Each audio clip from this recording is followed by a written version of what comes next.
Good morning, YouTube, and happy Thursday.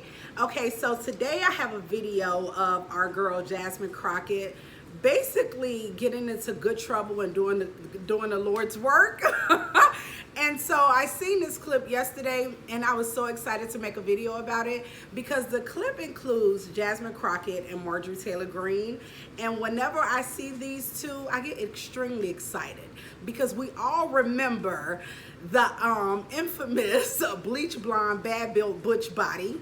So we remember that time. And so whenever I see these two ladies, I'm like, okay, this is gonna be good. So in this clip, and just to let you guys know, the clip is kind of long. It's like 5 or 6 minutes, but I wanted to get Jasmine Crockett's entire commentary. So I included the entire clip of her talking. And basically the meeting, they were in a congressional hearing or a congressional meeting, and the meeting was about trans people. Now, you know, the Republican Party is going really, really hard with this trans thing. And so what I will say is I'm going to give you guys my opinion. I don't believe that a man that was born genetically a man, he should be playing against a woman or playing in women's sports. I do not agree with that. I do not agree with that at all.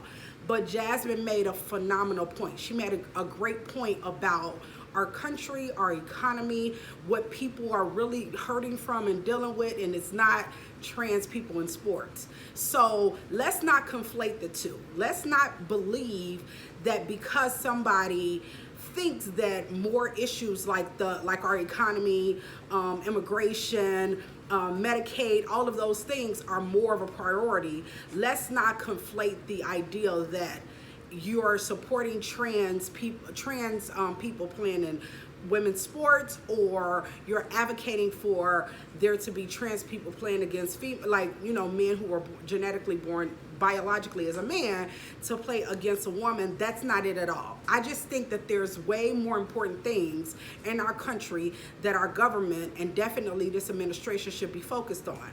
And so I want you guys to take a look at this clip, and I'm going to give commentary on the other side. Take a look at this. That have been, say, for women's reproductive acts, or the same Republicans that have stood for the Equal Rights Act, which would hopefully get women to equal pay, or the same Republicans that just this Congress voted for the SAVE Act, which we know would disenfranchise women from even being able to vote. But let me tell you, they are our saviors, and so I am so happy to be here today, because otherwise I would not have an idea that I had a savior in the Republicans. So let's also talk about the fact that it's only been 100 days, 100 long, terrible days for anybody that absolutely believes in reality, because what we know is that they have terminated staff responsible for enforcing federal protections against sex-based discrimination. Sounds like that's pro-women. Or they've cut funding for domestic violence survivor services. Sounds pro-woman to me. Or they've prohibited funding for research affecting women's health. That definitely sounds pro-women to me.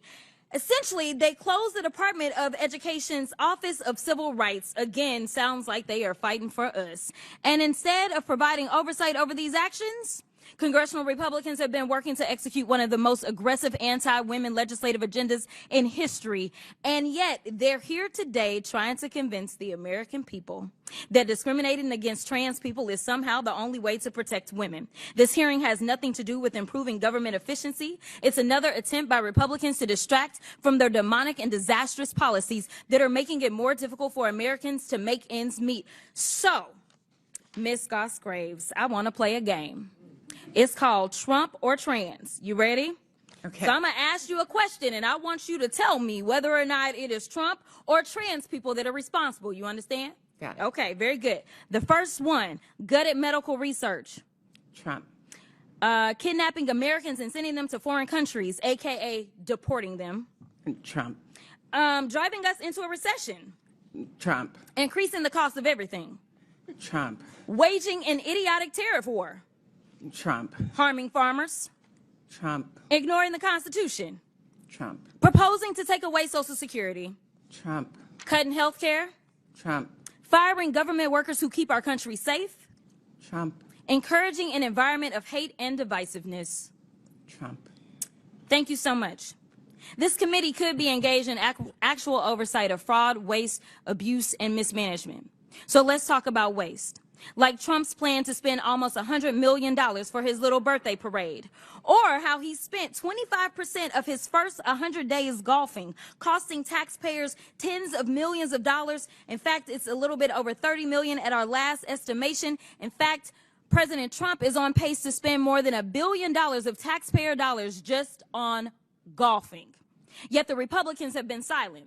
So they must think spending taxpayer dollars on the president's golfing trips is more important than providing health care to their constituents. And when I talk about constituents, we're going to talk about the ones on this committee. So if we look at Texas 26, 39,000 children look to potentially lose their Medicaid with the cuts that they are about to vote on for reconciliation. 88,000 in Georgia 3, 68,000 in Missouri 7, 79,000 in Tennessee 2, 86,000 in South Carolina 4, 50,000 in Texas 04, 85,000 in Texas 27, and in Georgia 14, 111,000. And if you add that up just on this committee, we have 606,000 kids that are relying on us to do right by them. And instead, we playing these crazy games because we worried about 10 trans folk that are in sports right now in college. I wasn't elected to be engaged in these fights. I was elected to make sure that those kids, the kids that they are about to neglect with these terrible votes that they're about to take, I was elected to protect them and to make sure that they could grow up and have all the opportunities. But let's keep on track. Now, when we look at how much they are spending on, let's look at fraud. We could investigate whether the White House and the members of this subcommittee engaged in insider trading and market manipulation. Maybe it's a coincidence that the chairwoman brought hundreds of thousands of dollars worth of stock the day before Trump announced a 90-day pause on tariffs. But I guess we'll never know. So finally, let's talk about abuse. Like how the Republicans have let Elon steal data of Americans and his competitors to make himself even richer. Look, don't let these hearings distract you from their destruction. This is rage baiting instead of conducting oversight over the issues that Americans actually care about. And with that, I will yield. The gentlelady's time is expired. Madam Chair, I now recognize. Madam Chair, I move down to take down her words impugning you, as saying you committed a crime. I didn't do that. Without objection, so ordered. Say what? That's not. See how. The committee Chair. will Point of suspend. The parliamentary committee will inquiry. suspend. Point of parliamentary inquiry. We're going to go with hers first, right? Madam Chair. The committee will suspend. The member will state the words she wishes taken down. Well, actually, Madam Chair, the words were actually not made. The committee will suspend.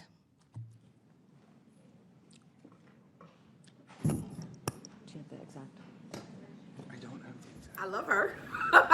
I love her because she made such a great point. Now, the thing that was like, I was just like, that's my girl. That's the way you do it. You call people out to their face. What about it? What you gonna do? She basically said that Marjorie Taylor Greene was involved in insider trading, because Marjorie Taylor Greene, as you guys seen, bought a bunch of stock before Donald Trump made his announcement. It's the reason I am completely against Congress people, whether it's our House of Representatives or our Senate. I'm against them insider trading because they already know, like, it's like they have a competitive advantage. They have an advantage. They should not be doing anything regarding trading because they already have the information. I don't understand how this is already not illegal. And then you hear one of Marjorie Taylor Greene's colleagues on the Republican side is basically saying to take down Jasmine's words. And it's like, why take down her words? They are the truth. These are actual facts. So the thing that's scary about this is that we're now living in a day and age and in a time that if somebody don't like what you say, they want to kind of take it down, or they want to eliminate it. How are you eliminating facts? Like, facts don't care about your feelings. Like, facts is not concerned. You know how people say facts are indeed stubborn things? They are. It is what it is. What Jasmine Crockett said was the truth. So just because it makes Marjorie Taylor Greene look bad, it doesn't mean that it should be ignored or eliminated or prohibited. So when the woman on the Republican side was like, take that down, why? what is your support? Like, what is your, like, what do you mean take it down? Just because it puts Marjorie Taylor Greene in a bad light, what she did was bad. So it should be called out. And so the whole, everything, that's the reason why I wanted to include all of Jasmine Crockett's, all of her commentary, because for the whole 5 or 6 minutes, she ate. She just, the whole time, when you can tell her passion. I'm like, this is the reason I love her. When she was talking about the kids, because basically she was saying, you guys are in the process of proposing to slash Medicaid and to slash SNAP and all of these things that help our poorest in our country, that help poor kids, that help disenfranchised people. You guys want to basically eliminate or slash those programs, all the while going after trans people. But Donald Trump was elected because of inflation and immigration, according to you guys. So why is that not a priority? We have, I think she said there's 10 trans, I believe they're men that were born biologically men. They're now playing in women's sports, something I do not agree with. But there are 10 biological men playing in women's sports, and that is a priority for you guys. But feeding children is not. Or making sure our poorest in our country have medical insurance and that has health insurance, that's not a priority. When that is going to affect, I think she said the number was 606,000 kids, just from the districts that those representatives are from. So the kids from your district are going to be negatively affected by you cutting Medicaid and SNAP benefits and all of these things that you're not concerned about. But you're so very concerned about 10 trans people playing sports. How is that rational? How is that reasonable? No matter what your position is regarding trans people, isn't feeding children more of a priority? Shouldn't it be more of a priority? Making sure that our elderly has medical insurance, shouldn't that be more of a priority than going after 10 trans people that's playing sports? But you want to push the narrative that you're taking care of Americans and you're advocating for Americans and you're fighting for Americans, but those starving kids, that's cool. It's all right. I will never begin to understand why this country thought that this administration was going to be for the betterment of all Americans. But I don't believe people who voted for Donald Trump was concerned about the betterment of all Americans. They were concerned about themselves. And that's the reason I have no sympathy for people who is like making their videos, I voted for Donald Trump and now I regret my vote. Okay, good for you. Keep it to yourself. The damage is already done. Nobody cares. So our girl was at it again. I love her. I loved her entire commentary. I was in here in my house yelling and screaming, and I couldn't wait to share it with you guys. And Marjorie Taylor Greene, she just sitting there acting like she don't bother. Child, you heard that ether. You heard it. You heard all that smoke. You heard it.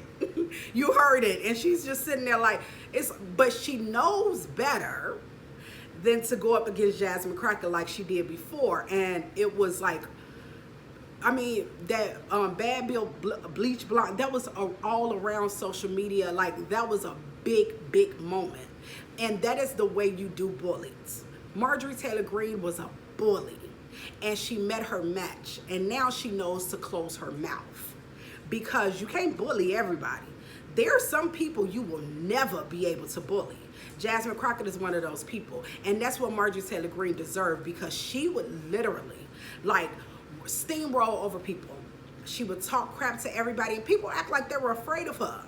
Enter Jasmine, and now she knows to be quiet and watch her mouth, because we can do this all day. I always tell people, it's just kind of like, we can either be very nice to each other or not, and I'm on whatever you want. Okay, thank you. So you guys have a phenomenal day. Like, comment, and subscribe, and I will talk to you guys later. Bye.